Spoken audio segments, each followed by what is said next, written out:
Welcome students, very short process, একদম সহজ করে ভাবো। আজ ক্লাস 11 যারা নতুন সায়েন্স নিয়েছো তাদের জন্যও, যারা 12-এ আছো তাদের জন্য, আর যারা এইচএস পাস হয়ে গেছো তাদের জন্য। সবাই ভালো করে ভিডিওটা শোনো, একদম মন প্রাণ খুলে শোনো, তোমাদের জন্য মারাত্মকভাবে এই ভিডিওটা কাজে লাগবে।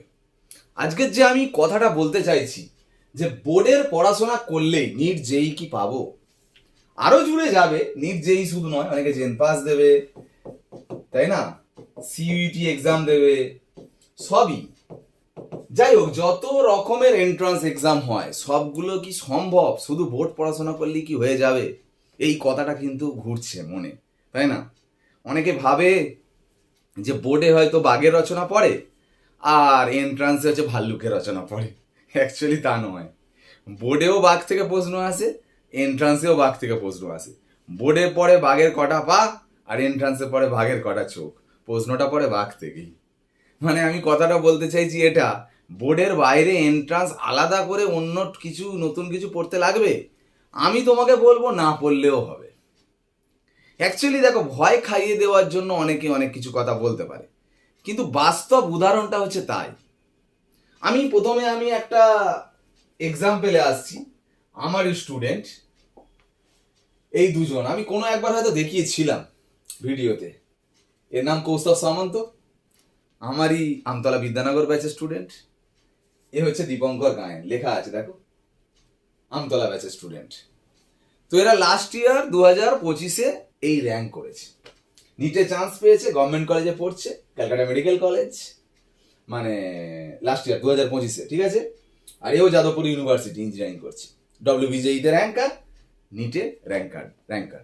তো এখন ব্যাপার হচ্ছে যে এরা কি করেছিল, এরা ঠিক ব্যাচে যেমন স্টুডেন্টের সাথে আসতো, বাকি স্টুডেন্টরাও কিন্তু আলাদাভাবে ওদেরকে চিনতে পারেনি। এ একই রকমভাবেই পড়েছে, একই রকমভাবে বোর্ডে যেমন আমাদের কাছে এক্সাম দিয়েছে, যেমন হোমওয়ার্কস একদম নর্মাল প্রসেসে যেমন এগোয় তেমন পড়াশোনাটা জাস্ট করেছে।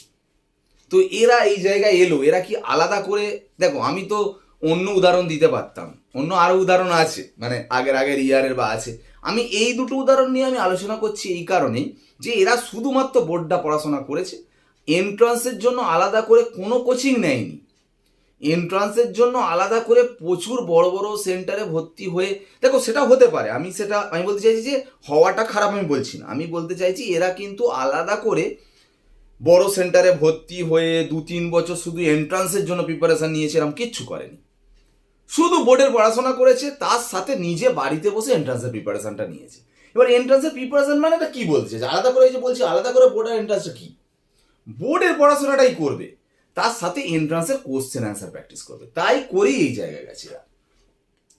ঠিক আছে, ভালো করে দেখে নাও। এ পেয়েছে 549 720-র মধ্যে, 549 720-র মধ্যে পেয়েছে। ভাবো, একটা জিনিস আমি তোমাদের বলে রাখি, এই যে এইখানে আমি কথাগুলো লিখে রেখেছি, প্রশ্ন ছাড়া টেকনিক।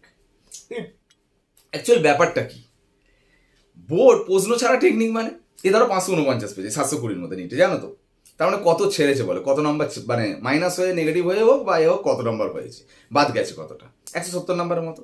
আমি কথার কাছে ধরলাম তুমি 150 নম্বর বাদ গেছে, মাইনাস হয়ে হোক বা তুমি ছেড়ে দিয়ে হোক, 150 নম্বর বাদ গেছে। এই 150 নম্বর বাদ দিয়েও সে 99% হচ্ছে। তাহলে এই 150 নাম্বার বাদ দেবে কিভাবে, পরীক্ষা সময় ভাবে করবো কিভাবে অ্যান্সার, না কোনগুলো বাদ দেবে, কারণ সব করে এলে তো নেগেটিভে সেই চলে যাবে, নাম্বার র্যাঙ্ক কমে যাবে। বাদ দেওয়ার একটা টেকনিক আছে, সেই টেকনিকটা শুধু শিখতে লাগে, যে কোনগুলো আমি ছাড়বো, এগুলো না পারার জন্যই দেওয়া পরীক্ষায়। যত বড় বড় টাফ এক্সামগুলোয় না পারার জন্য যে প্রশ্নগুলো দেয়, সেইগুলো আইডেন্টিফাই করতে পারছো কিনা, সেটাই সব থেকে বড় কথা। যে কোন সাবজেক্ট আগে করবো, কোন সাবজেক্টের মধ্যে কোনগুলো ছোঁবো, কোনগুলো ছোঁবো না, এটা খুব বড় টেকনিক। ঠিক আছে, সেকেন্ড কথা হচ্ছে রিভিশন। দেখো প্রবলেমগুলো কোথায় আমি শুধু বলে দিচ্ছি এইটা, যে এই টেকনিকটা জানে না বলে প্রবলেম হয়। বোর্ড পড়লেই এন্ট্রান্স সম্ভব, বোর্ডের পড়লে শুধু বোর্ডটাই পড়ো, এন্ট্রান্স সম্ভব আমি বলছি, কিন্তু এই টেকনিকটা তোমাকে জানতে হবে, রিভিশন। দেখো একটা কথা বলি, 11-এ পরীক্ষা দিয়ে যাচ্ছ তোমরা, এখন সেমিস্টার হয়ে গেছে, কটা করে চ্যাপ্টার, 6টা chapter. First semester, second semester 6টা চ্যাপ্টার, 12টা চ্যাপ্টার, কি 15টা চ্যাপ্টারই হোক, 11 15টা চ্যাপ্টার, 12 কটা চ্যাপ্টার, 15টা চ্যাপ্টার, 4বার পরীক্ষা দেওয়া হয়ে গেছে। তার মধ্যে তুই 5টা চ্যাপ্টার রিভিশন দিতে গিয়ে হিমশিম খেয়ে সারা রাত জেগে 2 দিন ধরে পরীক্ষা দিচ্ছ। তাহলে ভাবো, নিটের এক্সাম একদিনই হবে, 3টে সাবজেক্ট, 11-12 বোথ। তার মানে কি হচ্ছে 11-এর 15টা চ্যাপ্টার কেমিস্ট্রি, 15টা চ্যাপ্টার 12-এর কেমিস্ট্রি, 30টা চ্যাপ্টার, ফিজিক্সে 30টা চ্যাপ্টার, বায়োলজি 30টা চ্যাপ্টার, 90টা চ্যাপ্টার একদিনে রিভিশন দিতে হবে। ডিফারেন্সটা কোথায় বুঝতে পারছো কি? তুমি বোর্ড এক্সামটা দিতে যাচ্ছ 5টা 7টা 8টা 10টা চ্যাপ্টার পড়ে, নিট এক্সামটা দিতে যাচ্ছ 90টা চ্যাপ্টার পড়ে, 10 টাইমস চ্যাপ্টার পড়ে যাচ্ছ। রিভিশন টেকনিকটা একটা বিরাট ব্যাপার। তুমি আদার্স করতে যাবে কি? তুমি যেগুলো পড়েছো সেগুলি কিছু মনে থাকবে না, বোর্ড পড়েই সম্ভব, কিন্তু সেগুলো যদি মনে রাখতে পারো, সেগুলো যদি স্মরণে রেখে সবগুলো প্র্যাকটিস ভালো করে করতে পারো, এই টেকনিকটাই মেন। সেকেন্ড, থার্ড, চ্যাপ্টার শেষে কোশ্চেন আছে। এই কথাটা বলছি এই কারণেই, যারা নতুন 11 আছো, সবে সায়েন্স নিয়েছো, প্রত্যেকটা চ্যাপ্টার পড়ার সাথে সাথে চ্যাপ্টারের কোশ্চেন অ্যান্সার করবে।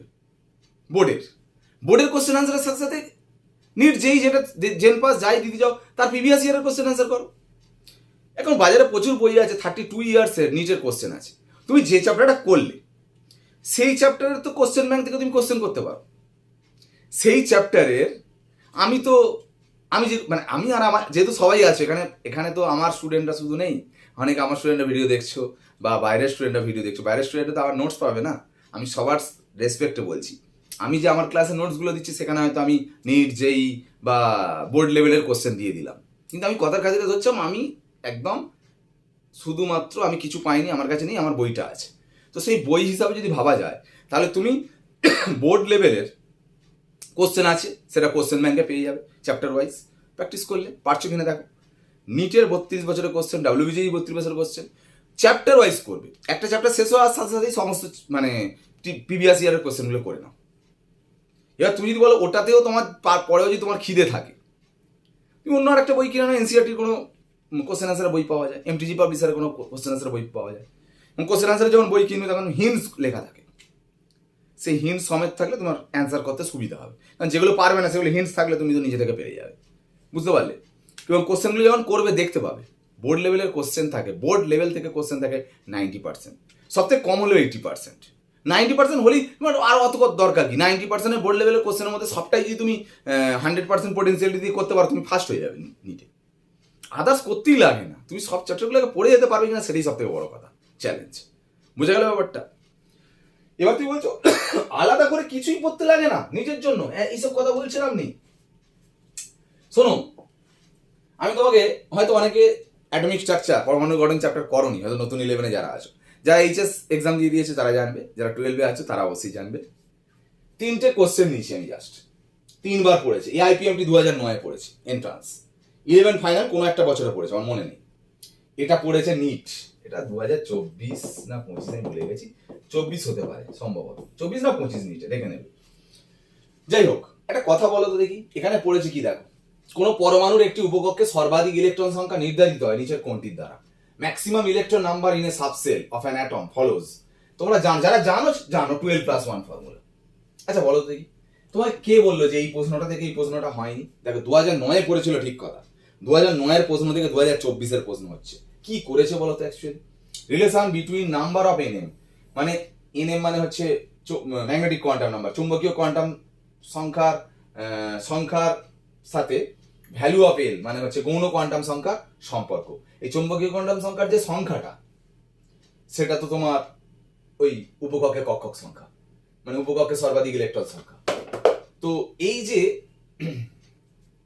ফর্মুলা, আচ্ছা একটা কথা বলে নি, এখানটা বলেছে সর্বাধিক ইলেকট্রন সংখ্যা, যদি কক্ষক সংখ্যা বলতো 12+1, যেহেতু ইলেকট্রন সংখ্যা বলেছে মানে 12+1 মানে হবে অ্যাকচুয়ালি 4l+2, ঠিক আছে?